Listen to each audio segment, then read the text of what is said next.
Casa forte, igreja forte. Amém? Casa fraca. Amém? Então, se você quer avivamento, comece pela sua casa. Certo? Comece sendo uma fonte exaustiva de amor e graça para com as pessoas que estão ao seu redor, sendo referencial de princípios para eles. As coisas vão fluir naturalmente. Amém? Queria que vocês abrissem as Bíblias de vocês em Mateus 14, por favor.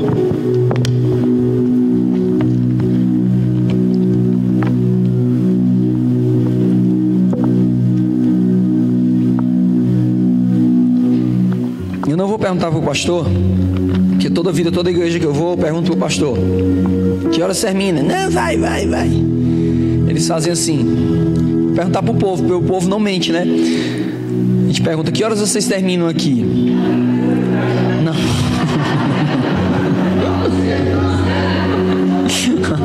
Ah, vocês não.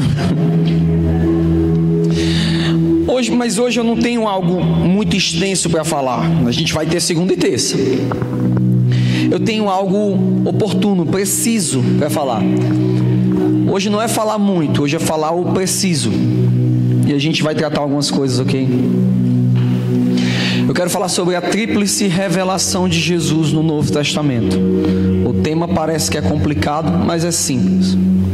Não tem a ver com complicar as coisas. Jesus me chamou para simplificar as coisas. Jesus me chamou para fazer simples as coisas, tornar o céu mais acessível às pessoas. Amém? Coloque a mão no seu coração. Espírito Santo, esse é o nosso momento. Toca onde eu não posso tocar. Alcança onde eu não posso mover.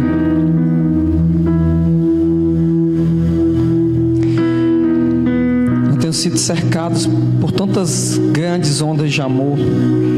Eu preciso tanto de Ti, Espírito Santo. A minha vida tem sido chacoalhada nesses dias pela Tua bondade, pela Tua misericórdia. Você de fato acredita em mim, porque não tem condição. Eu teria desistido de mim já, mas você continua a acreditar.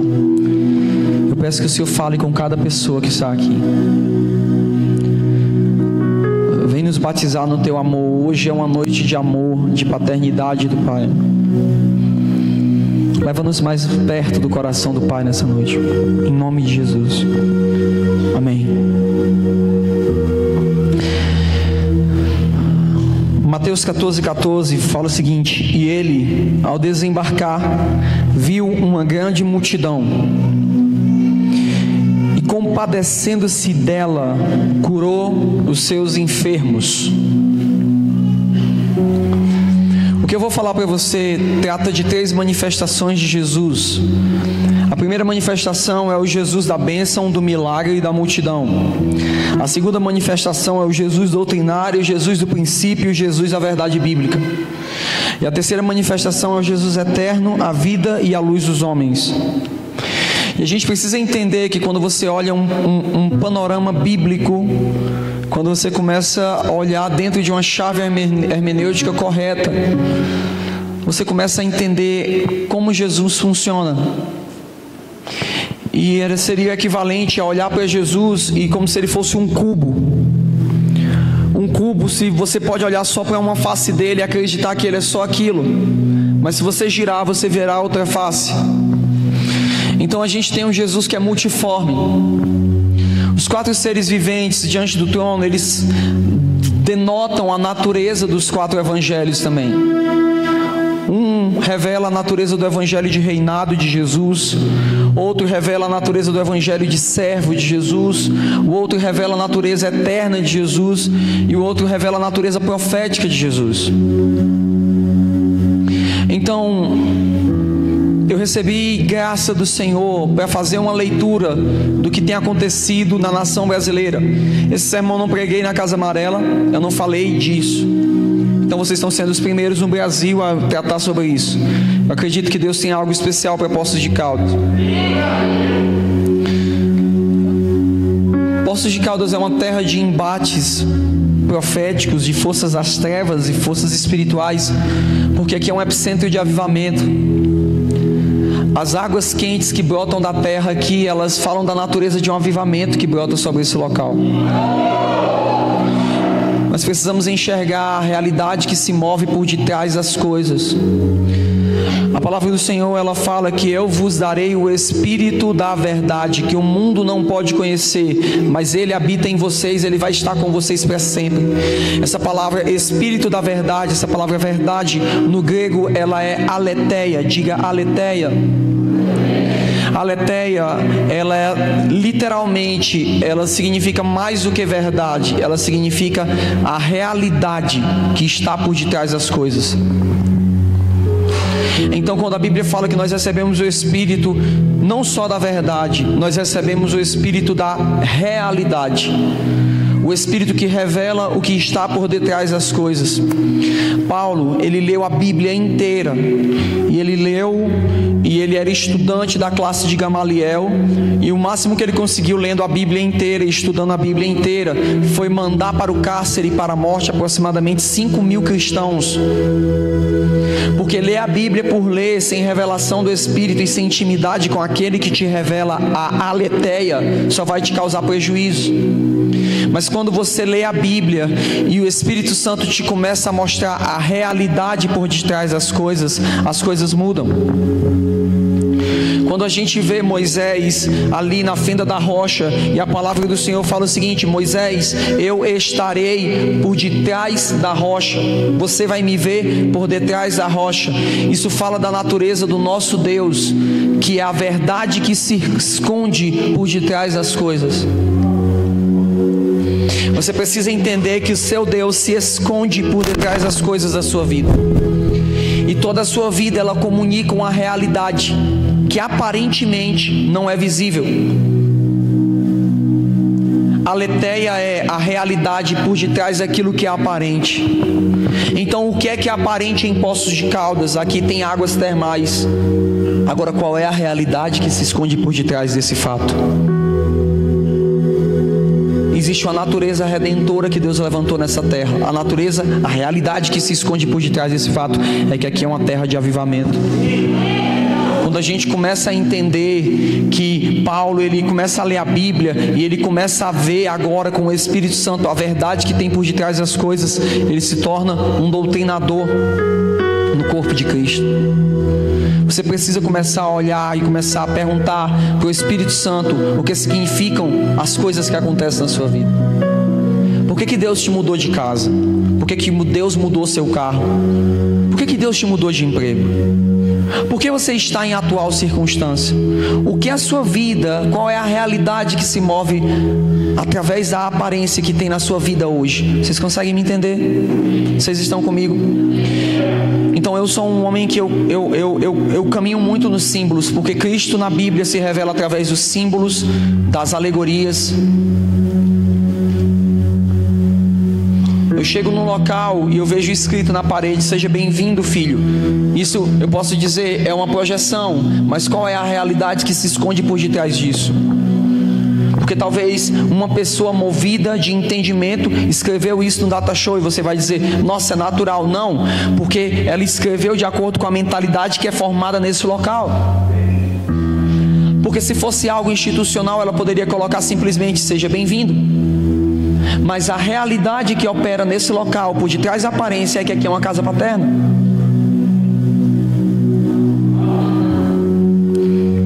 Eu tenho deixado Cristo me ministrar em todas as áreas da minha vida.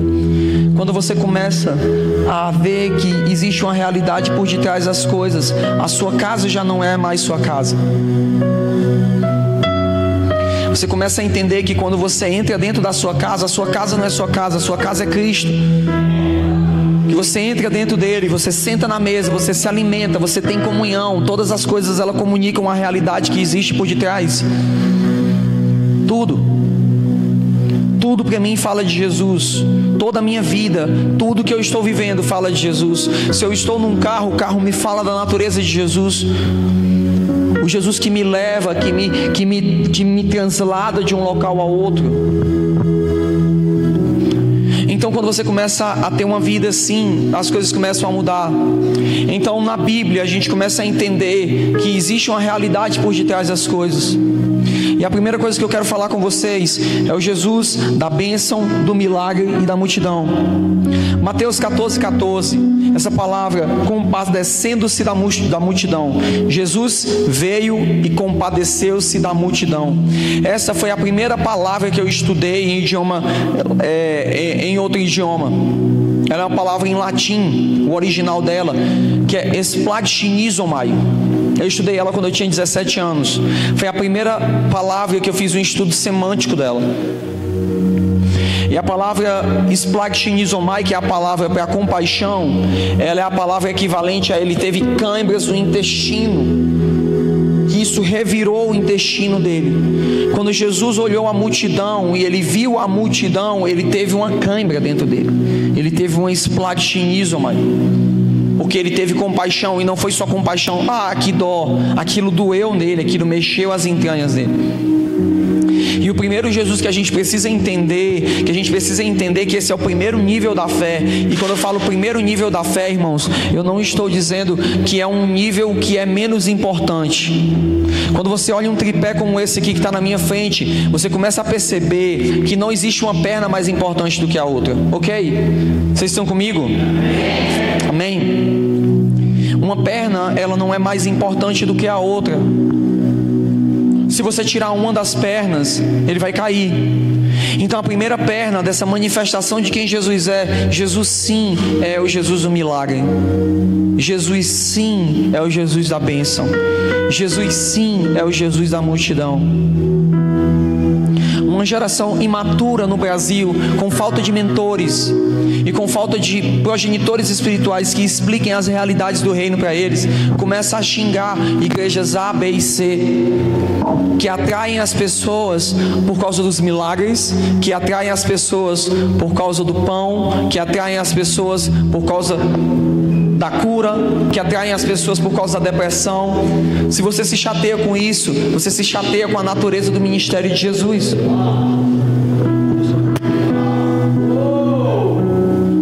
Porque nele estava a vida. E era interessante que quando ele veio à terra, ele compartilhou essa vida com as pessoas. A gente não pode perder esse tino da natureza de Jesus para com a humanidade. Jesus sim, ele se compadeceu da mulher que perde o seu filho. Recentemente eu tenho que aconselhar um casal, um casal que eles tiveram um bebê, a gestação foi normal, mas no parto o bebê teve parada cardiorrespiratória e ficou com falta de oxigenação no cérebro, e o bebê teve que ser entubado, está em coma. E todo dia eu converso com esse casal e dou esperança para eles. Eu dou a esperança de que Jesus pode curar o filho deles, e eles têm vivido uma realidade de cura todo dia. Aí eu te digo uma coisa: se esse Jesus que dá esperança de cura não existisse, como estaria esse casal?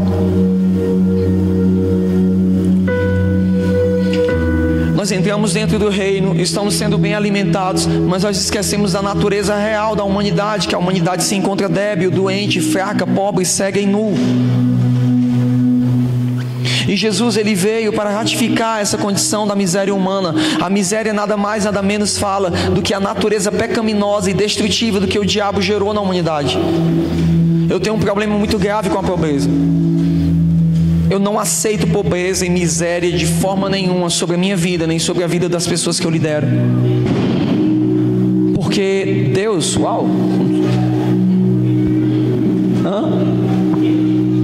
É o quê? Amém. Então eu não aceito sobre a vida das pessoas. E quem está falando para você é um pastor que começou pastoreando na periferia. A nossa igreja, ela começou debaixo de uma mangueira com 15 pessoas, e hoje nós estamos entre uma das igrejas mais influentes da cidade de Fortaleza. Porque Deus é um Deus de desenvolvimento. Abraça seu vizinho e diga: os próximos anos, vamos lá, diga: os próximos anos serão anos de grande desenvolvimento sobre a sua vida. Deixa eu te dizer uma coisa, com todo amor desse mundo, Deus não quer ferrar com sua vida. Jesus não veio para ferrar com sua vida, meu irmão. Jesus não veio para bagunçar suas contas. Então, quando eu começo a ver que quando nós começamos, as únicas meninas do bairro que não engravidaram precocemente foram as meninas que estavam na Casa Amarela. Por quê? Porque Jesus Cristo, ele trabalha com desenvolvimento comunitário. Quando ele chega num local, ele desenvolve, é da natureza de Cristo desenvolver aquele ambiente,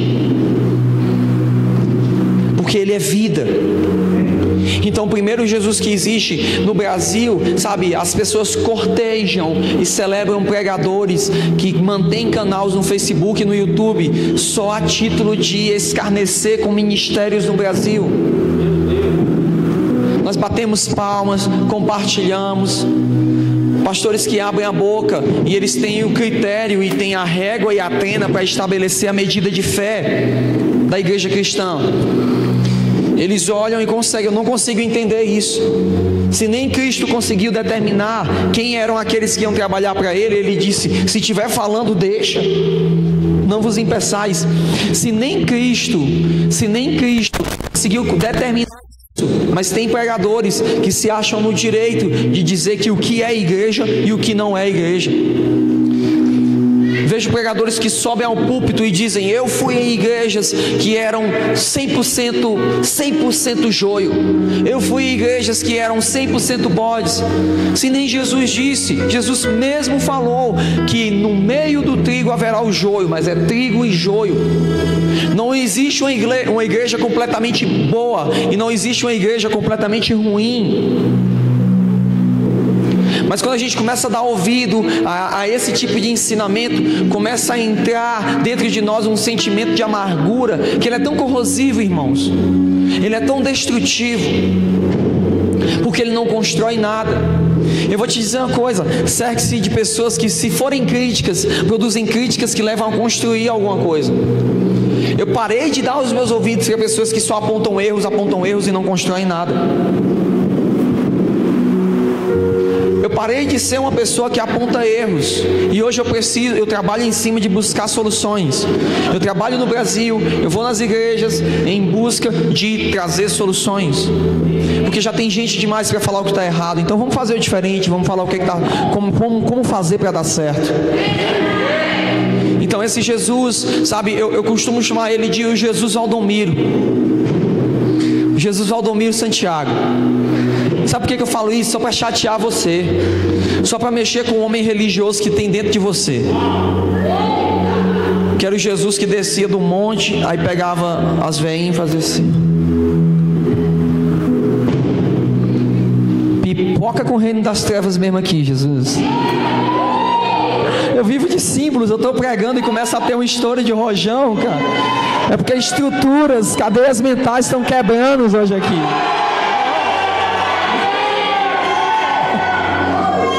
Uau! Esse Jesus, eu chamo ele de Jesus, está sendo gravado e que seja mesmo. Esse Jesus é o Jesus que eu chamo do Jesus Benihim. Gente, eu sou uma pessoa que eu vivi experiências espirituais. No começo da minha fé, eu não tinha ninguém para me dar um norte. Então, a única coisa que eu tinha era a vida orgânica de Deus sendo gerada em mim. Então tudo que diziam para mim eu acreditava, e eu ainda sou assim hoje. Então, quando a equipe do Global Awakening foi lá em Fortaleza, uma equipe de um grande evangelista em Fortaleza, nos Estados Unidos, não, no Canadá, se eu não me engano, Randy Clark é o nome dele, não sei se ele é canadense, acho que é canadense, é da igreja da Vineyard Airport, né? Não, ele que liberou o avivamento da Vineyard Airport. Então, ele foi para Fortaleza, gente, ele foi para o maior quadra de futsal da cidade, o ginásio poliesportivo da cidade, e reuniu lá entre 18 a 20 mil pessoas por reunião.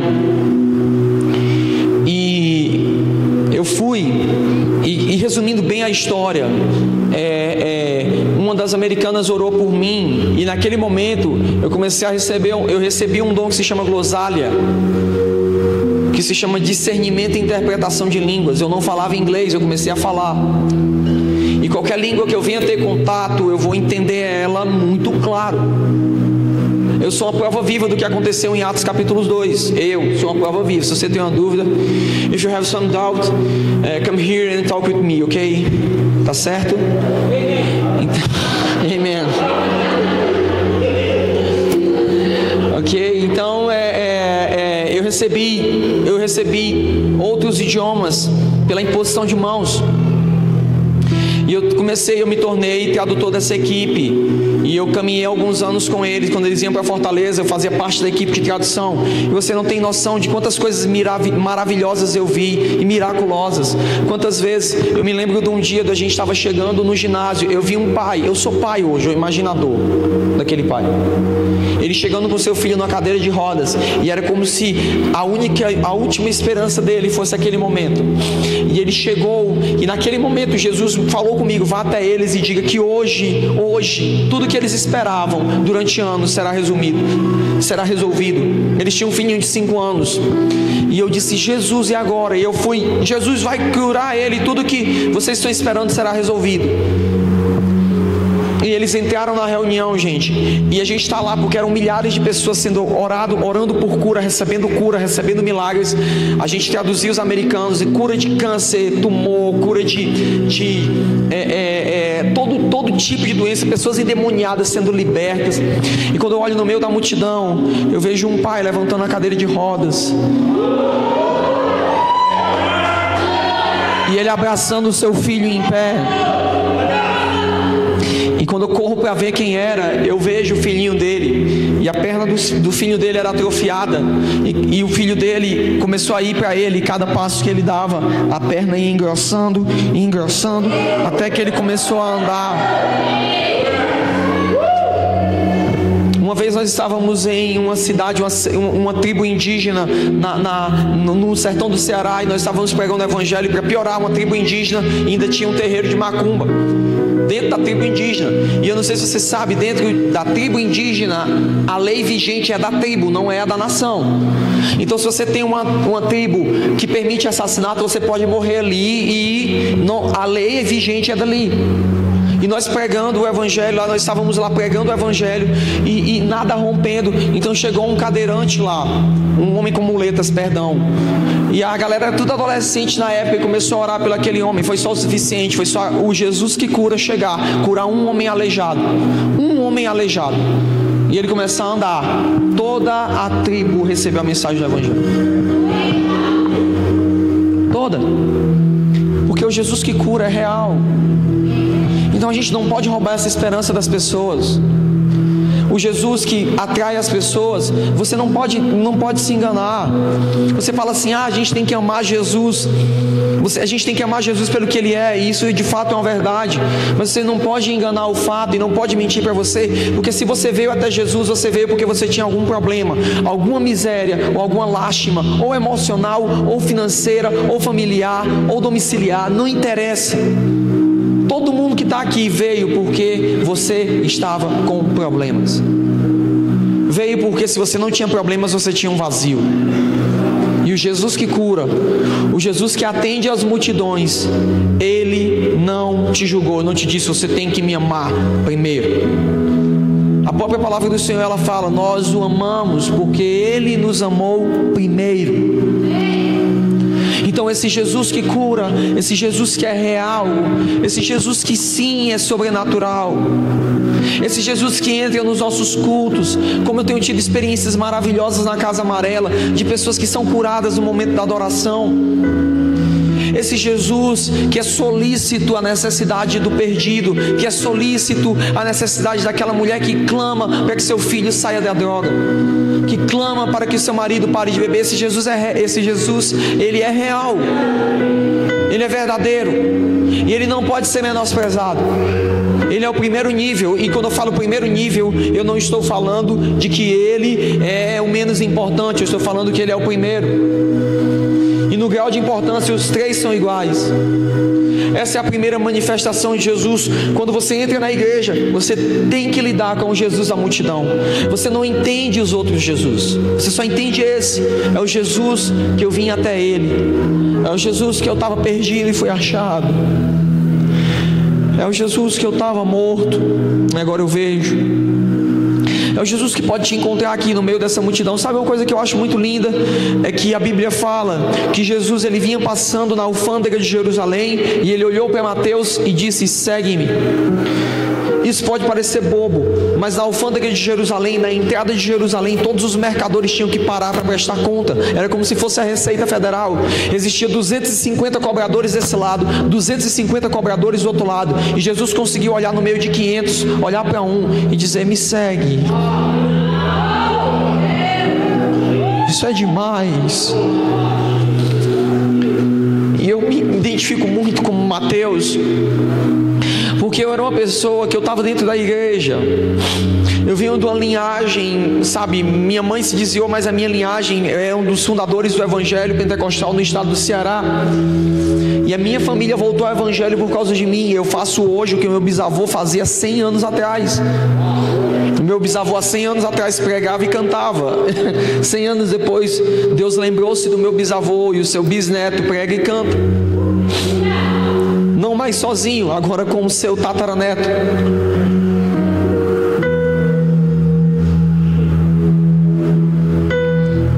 Mas eu estava dentro da igreja, mas eu tinha uma relação com os dogmas. Eu sabia como funcionava tudo, mas eu não sabia como funcionava Jesus. Eu tinha religião, mas eu não tinha Cristo. Eu tinha uma Bíblia, mas eu não tinha intimidade. E com 17 anos de idade, Jesus me encontrou. E eu nunca vou me esquecer disso.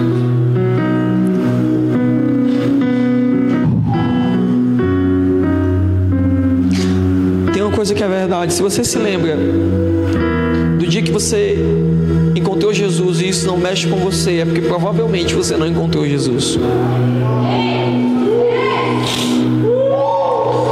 Porque fica complicado para mim falar de qualquer outra coisa quando eu lembro do dia que Jesus me encontrou. Eu já estava dentro da igreja. Quando eu lembro das vezes que Jesus me encontrou, e não foi só uma vez que Ele me encontrou, no terceiro sábado de 2003, não foi só naquele dia que Ele me encontrou. Eu me lembro inúmeras outras vezes que eu me encontrava extremamente mal e Ele me encontrou. Eu me lembro inúmeras outras vezes que eu me encontrava debilitado e Ele veio e me encontrou. O Jesus da multidão, o Jesus solícito. Esse Jesus, Ele jamais pode ser esquecido. Esse Jesus não pode ser escarnecido. Você não pode xingar evangelistas de televisão que estão ali. Eles estão apresentando esse Jesus que salva. Você precisa morder sua língua ao falar desses homens. Ah, mas eles fazem isso, isso e aquilo. Jesus disse: não os impeçais. Não cabe a você o acerto de contas, isso pertence ao Pai. Eu vou te dizer uma coisa que talvez vai te escandalizar um pouco. Talvez quando nós entrarmos nos portões da eternidade, haverá um escândalo.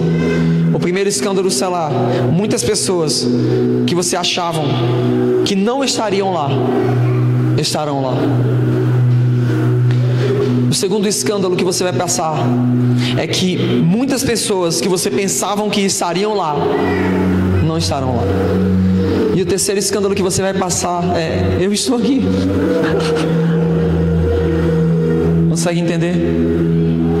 Então, quando eu começo a falar dessa natureza de Jesus, eu explico que ela é o primeiro nível, mas nós temos o segundo nível.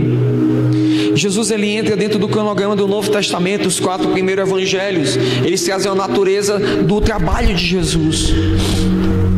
O Jesus que cura, o Jesus que aconselha, o Jesus pastoral, o Jesus evangelista. Daí a gente começa Atos dos Apóstolos. Daí a gente tem uma migração no modus operandi de Jesus. O modo de Jesus trabalhar, ele se transforma. Ele sim ainda é o Jesus que cura. Entenda uma coisa: um Jesus não anula o outro Jesus, porque são o mesmo Jesus. Ok? Então a gente, quando começa a ler o livro de Atos, quando a gente começa a entender as cartas paulinas, quando a gente começa a entender inúmeras outras coisas, a gente começa a ver um outro Jesus que existe. Qual é esse outro Jesus? É o Jesus doutrinário. É o Jesus que agora ele te dá princípios. Beleza, você veio porque você tinha problema, mas você já entrou e não se vive só de problemas. Sabe, eu vou piorar ainda mais a situação. Muita gente julga a Universal, né? Pra mim, eu acho que a Universal é uma das maiores portas evangelísticas dessa nação. Eu vou te explicar por quê. Porque a pessoa entra lá por causa da necessidade, que ela quer parar de sofrer. Aí ela aceita Jesus e para de sofrer. Ela começa a ler a Bíblia, 3 meses ela sai de lá. Consegue entender? Quantos aqui já tiveram contato com a Universal? Levanta a mão aqui. A maior evangelista da tua igreja, pastor, foi a Universal. Está vendo como você precisa ter cuidado com quem você fala? São portas evangelísticas. Só que a gente começa a entender os níveis. E no segundo nível, eu tenho Jesus que me doutrina. Eu tenho Jesus pedagógico. Eu tenho Jesus que começa a estabelecer. Cara, tu precisa entender que quando tu veio até mim, tu estava naquele quadro, mas aquele quadro, ele não era a raiz do problema, ele era o fruto. Agora a gente precisa tratar essas raízes.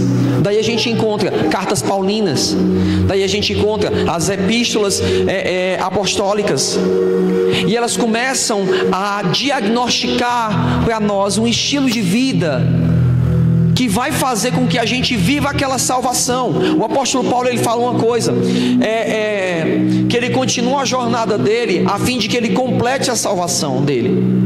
Eu acho que eu estava falando isso ontem, eu falei isso em algum lugar, de que a primeira coisa que você é salvo é a sua alma. Está garantido, irmão. Fique em paz. Não é por obras, é pela fé. Quantos têm fé que Jesus te salvou? Está salvo. Nem altura, nem profundidade, nem medo, nem principado, nem o presente, nem o porvir, nada poderá te separar do amor de Deus que está em Cristo Jesus. Ponto. Acabou. Vou nem discutir isso teologicamente falando. Só que no processo de salvação não tem a ver só com sua alma. Suas emoções precisam ser salvas. Seu casamento precisa ser salvo. Seu financeiro precisa ser salvo. Seus relacionamentos precisam ser salvos. Para isso existe Romanos. Para isso existe Tessalonicenses. Para isso existe Timóteo. Para isso existe Hebreus. Para isso existe 1 e 2 Pedro. São livros que tratam de te ensinar a lidar com o Jesus doutrinário, que não compete a você ser só salvo da agonia. E tem muitas pessoas que vivem esse nível, que é tipo assim: eu estou salvo da agonia. Salvou, experimenta a graça, saiu da agonia, aí volta para as mesmas práticas. Aí daqui a um tempo vive um ciclo, começa a tomar pau de novo, tomar ferro de novo. Aí vem atrás do Jesus Salvador. E o que é que Jesus faz? Ele salva, Ele perdoa, Ele ama. Porém você nunca vai sair do nível da mediocridade, porque você não conheceu outro Jesus. O Jesus pedagógico, o Jesus doutrinador, o Jesus dos princípios, o Jesus da verdade. Porque a única maneira de alcançar a libertação é conhecendo a verdade. E a verdade é uma pessoa, não é uma coisa. A verdade é Jesus. Então, por que a minha vida financeira não vai bem? Por que o meu casamento não vai bem? Por que os meus relacionamentos não vai bem? Porque falta a você desenvolver relacionamento com esse Jesus que ministra a sua alma. Vocês estão me entendendo? Vocês estão comigo? Ok? Tá certo? Se eu estiver indo muito rápido, me diz. Amém? Se vocês quiserem que eu paro por aqui. Tá bom? Continuo? Amém? Esse segundo nível desse Jesus, que é o Jesus do princípio, é o Jesus que leva a nossa vida a estabelecer níveis de autoridade. Aí aqui é que eu tenho que te informar, que talvez 80% dos cristãos no Brasil estão presos nesse nível. Eu costumo dizer que esse aqui é o Jesus Spurgeon. Spurgeon é um teólogo, é um dos reformadores, e sabe, muitos cristãos no Brasil pararam aqui. Esse Jesus é o Jesus da teologia sistemática. Esse Jesus é o Jesus, sabe, da teologia, do seminário. É o Jesus, eu entendo muitos irmãos que estão indo à frente, criticando os outros, não fazem porque é mal, porque eles se detêm apenas a esse Jesus. Que não, a gente não pode fazer o evangelho para isso, porque o evangelho é a palavra, é a verdade. Eu costumo chamar o Jesus John Piper. Sabe, se você pega esse material, você pega Craig, você pega Moody, você pega Spurgeon, você pega os reformadores, você pega Zwinglio, você pega Lutero, esses caras, você vai ter uma visão muito mais ampla, doutrinariamente, de Jesus. Isso é maravilhoso, porque isso vai estabelecer tuas economias, isso vai dar norte para o teu casamento. Esse Jesus é o Jesus dos princípios de honra, que é o Jesus que você pega a Bíblia e começa a estudar no grego e no hebraico, para ver as camadas que existem. Sabe, gente, o coração de Jesus é como uma cebola. A cebola tem várias camadas, e você precisa conhecer cada uma delas. A primeira é a camada da multidão, a segunda é a camada da doutrina. A gente começa a entender o que é que o nosso Deus ele pode, o que é que ele vai fazer, porque a palavra dele é fiel e verdadeira. Então muitas pessoas, elas são penalizadas e elas não têm uma expectativa do que Deus pode fazer, porque elas não conhecem essa camada, a camada doutrinária. Elas não leem a Bíblia. Eu sou de um tempo na igreja que você chegava na igreja e os mais velhos te arguíam. O que é que está escrito em Isaías 40? Aí você fica, tal. Quantos livros tem a Bíblia? Eu sou parte de uma geração que sabia quantos capítulos tem a Bíblia. 1130. Quantos livros tem no Antigo Testamento? Quantos versículos tem? A gente tinha que saber isso. A gente tinha que ser formado doutrinariamente. A gente tinha que gastar tempo com isso. Isso não era ruim, irmãos, mas isso não é o final. Durante um tempo da minha vida, eu gastei muito tempo. Quando eu conheci o pastor Victor, de 2013 até 2015, eu só preguei sobre 2013 não, de 2012 até final de 2014, eu só preguei sobre princípios de autoridade e princípios de honra na Casa Amarela. Um domingo eu pregava sobre honra, o outro domingo eu pregava sobre autoridade. Aí no outro eu pregava sobre autoridade, e no outro eu pregava sobre honra. Era um pastor de 2 sermões, até que aquela natureza orgânica entrasse, virasse um estilo de vida, e virou. Então a gente começou a viver essa realidade. Eu pensei assim, nossa, isso aqui é o evangelho da honra. E o que aconteceu comigo, irmãos? Irmãos, quando eu conheci Jesus de uma forma louca.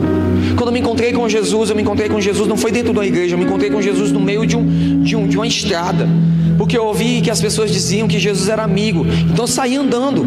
Eu disse, se você é amigo, você vai me ensinar o caminho, porque senão eu vou me perder. Eu coloquei Jesus contra a parede. Jesus deve ter rido. Eu quis manipular. Hoje eu rio.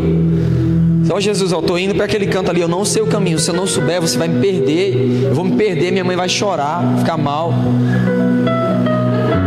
Tem que me ensinar, Jesus. Então eu saí andando e perguntei, Jesus, você está aí? E uma voz veio, eu estou. Aí eu pensei, isso é coisa da minha cabeça, estou ficando doido, né? Mas eu vou dar ênfase a isso. Tá bom, Jesus, você tem alguma coisa para me falar?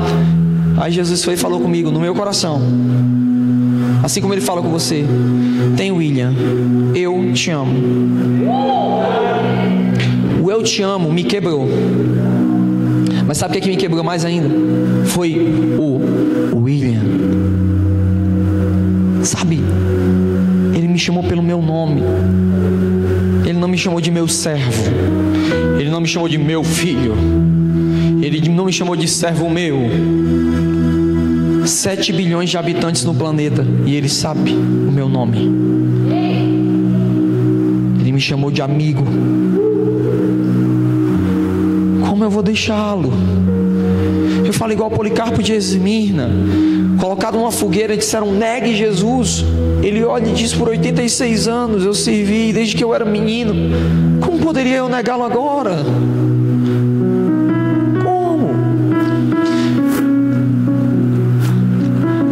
aprendi doutrinariamente mudou várias vezes, mas as minhas experiências com Jesus nunca mudaram.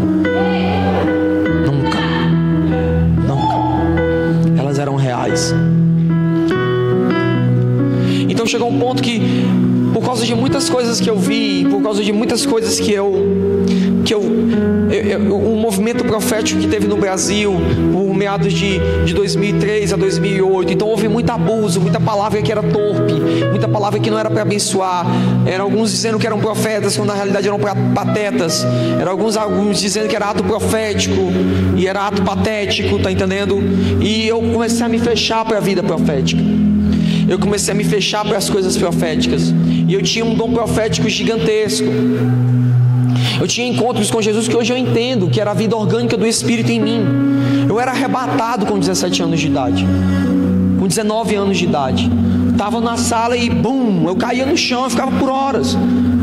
Eu ia no céu, eu voltava. Sabe como é que eu evangelizava a galera drogada do meu colégio? Eu chegava para eles, tinha um amigo meu que o nome dele era Vegeta. Era muito drogado. E eu chegava e dizia, e o Vegeta chegava todo dia com os olhos vermelhos no colégio. Um dia eu fiquei incomodado com aquilo, e eu disse assim: Vegeta, tem uma coisa para te dizer, cara. Ele fala aí, mano. Ele me chamava de inimigo, porque eu pregava contra o inimigo, né? O Satanás, né? Então o inimigo, a galera me chamava o inimigo, mas não era que eu era inimigo deles, era o apelido. Fala, inimigo. Aí eu disse: Vegeta, eu tô usando uma parada doida, mano. Aí ele já fez assim: como? É papel? É pó? É erva? Isso aí é fraquinho, cara. Aí ele ficou, aí já se levantou, aí veio pro canto aqui, e eu falei isso aí. Ele: não, qual é? Não, cara, eu acho que tu não aguenta, cara.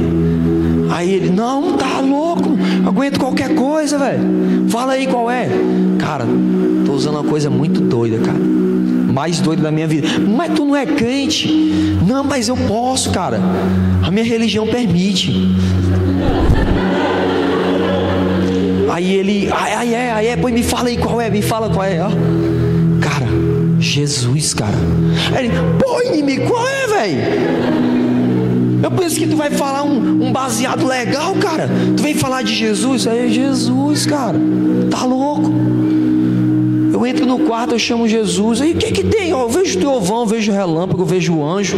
Jesus vem num cavalo branco no meu quarto. Você quer coisa mais doida do que isso? Eu te garanto que a sua maconha não faz isso, cara. Ele disse: viagem mesmo, hein? 6 anos depois, eu tô no supermercado, eu tô no cinema. Quem eu encontro? O Vegeta, servo do Senhor, líder de discipulado. E adivinha o que é que foi que tocou ele? Foi Jesus muito doido. Então eu era uma pessoa que tinha experiências, mas por causa dos abusos daquilo eu comecei a me fechar, até quando eu encontrei o meu mentor. E o meu mentor é um homem extremamente profético. Só que eu estava assim, Viu o pastor Daniel?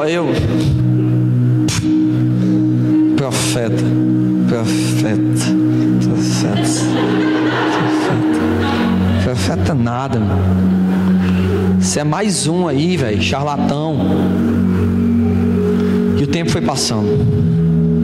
Quando chegou em 2014, começou a acontecer uma coisa, 2013 começou a acontecer coisas que começaram a revolucionar a minha vida. E as minhas bases convictórias começaram a ficar confusas.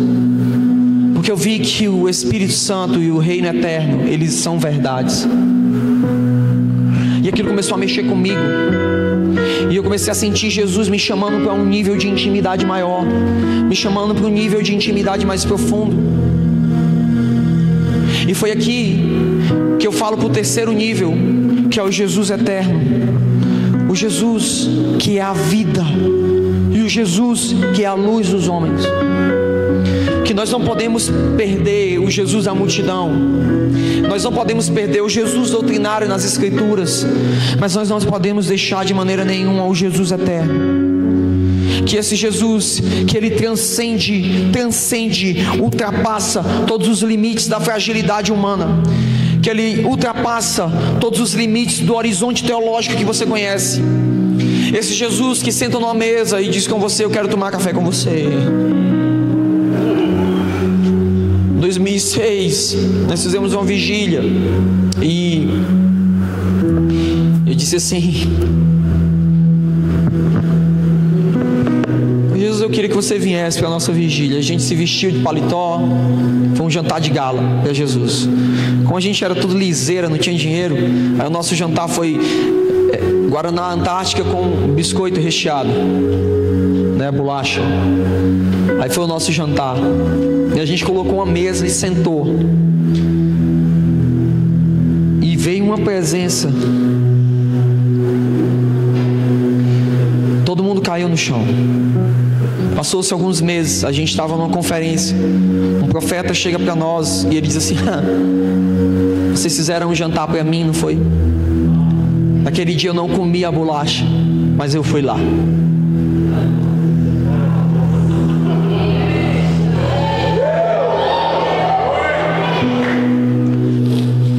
Nós não podemos perder o cerne das primeiras coisas. Essa igreja está crescendo no Jesus doutrinário. Essa igreja está crescendo no Jesus da multidão, mas ela não pode perder o cerne da paixão dela. Nós não podemos perder a força motriz das primeiras coisas. Quando o nosso coração queimava por coisas simples, quando o nosso coração queimava por coisas essenciais que são Jesus. Sabe, eu estou com uma bronca com os teólogos. Eu criei uma bronca com os teólogos. Quem sou eu, né? Eu sou um amigo de Jesus. Os teólogos falam que a carta de Filipenses, ela não tem nenhum valor teológico, nutritivo.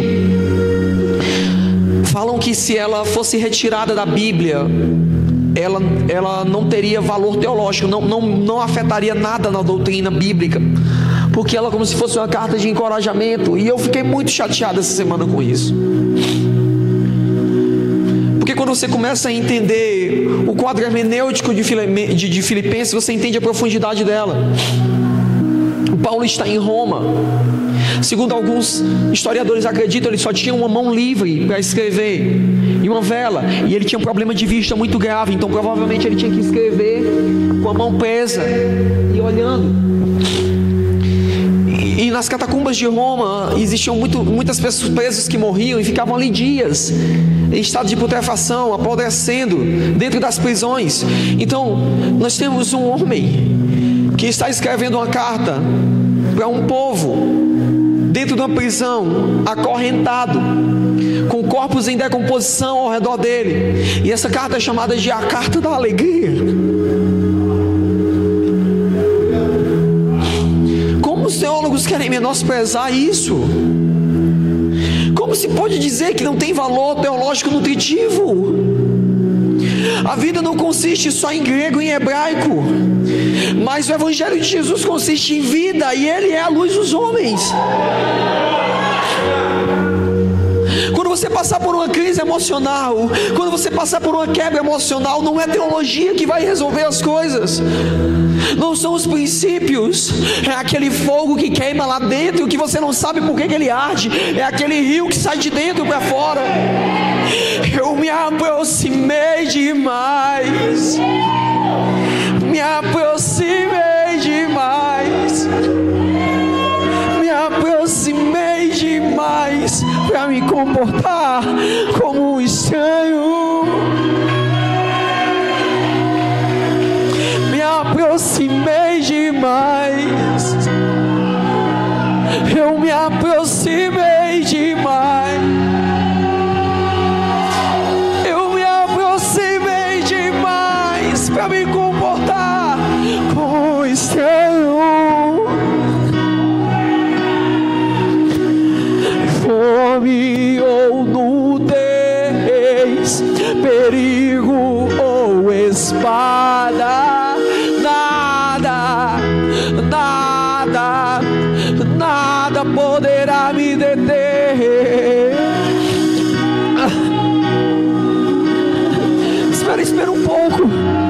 Espera um pouco, calma. É porque ficou incontrolável. Sabe o que é isso? É a vida de Deus, não dá para conter ela lá.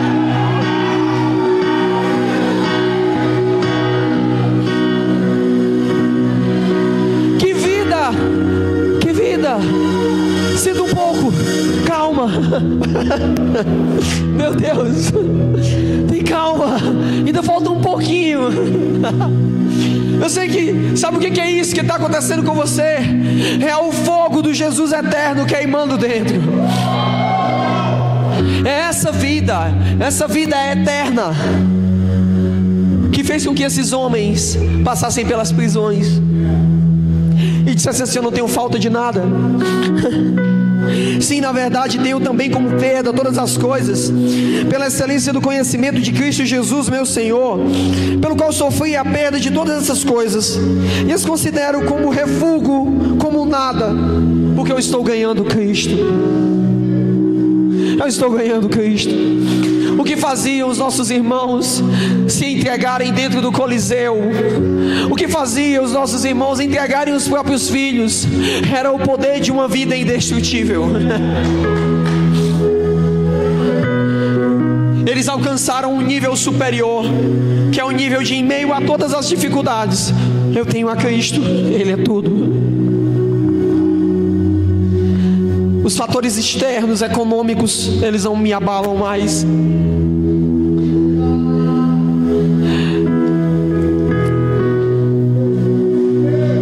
Eu tenho a Jesus.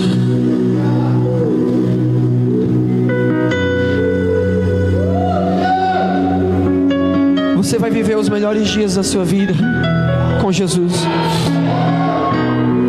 Eu tinha mais coisas para falar, mas não sou eu que vou falar. É Jesus que vai falar com você. Ele está aqui, eu não preciso fazer mais nada. Queima no meio dele, Senhor, o fogo da santa paixão. Eu me aproximei demais. Eu me aproximei demais. Eu me aproximei demais para me comportar como um estranho. Me aproximei demais. Se você ama Jesus, se você quer renovar seus votos com Ele, se você hoje quer ter um encontro com Jesus eterno, eu te convido a sair do seu lugar e vir até aqui à frente. Eu te convido a vir até aqui e dizer: Jesus, eu te amarei para sempre. Me aproximei demais. Eu me aproximei demais. Eu me aproximei demais.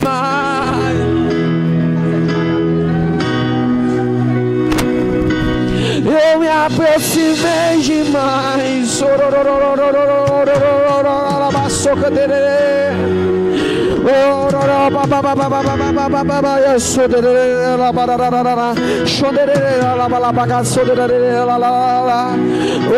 Renova a paixão.